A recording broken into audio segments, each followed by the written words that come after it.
জয় শ্ৰীৰাম দোস্ত, এইটো ভিডিঅ' হৈছে মা কামাখ্যালৈ যোৱাৰ পিছৰ অংশখিনি।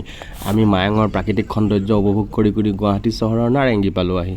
তাৰ পাছত আমি আহি নীলাচল পাহাৰ একা বেকা ৰাস্তাৰে পাই গ'লোঁ আহি মা কামাখ্যা মন্দিৰ। মন্দিৰত ভক্তপ্ৰাণ ৰাইজৰ বহুত ভিৰ লাগিছে। মা কামাখ্যাৰ নান্দনিক দৃশ্য উপভোগ কৰোঁ বুলি ইফালে সিফালে চকু ফুৰালোঁ।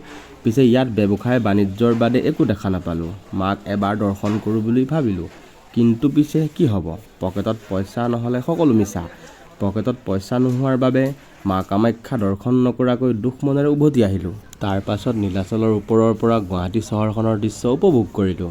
আগন্তুক অম্বুবাচী মেলাৰ উপলক্ষে মন্দিৰৰ চৌহদত চূণ তেল ঘঁহি চিকচিকীয়া কৰি তুলিছে। তাৰ পাছত আমি মন্দিৰৰ পৰা উভতি আহোঁতে ব্ৰহ্মপুত্ৰৰ ওপৰত এখন দীঘল দলং বনাই থকা দেখিলোঁ। এই দলংখন গুৱাহাটী আৰু উত্তৰ গুৱাহাটী সংলগ্ন দলং হেনো।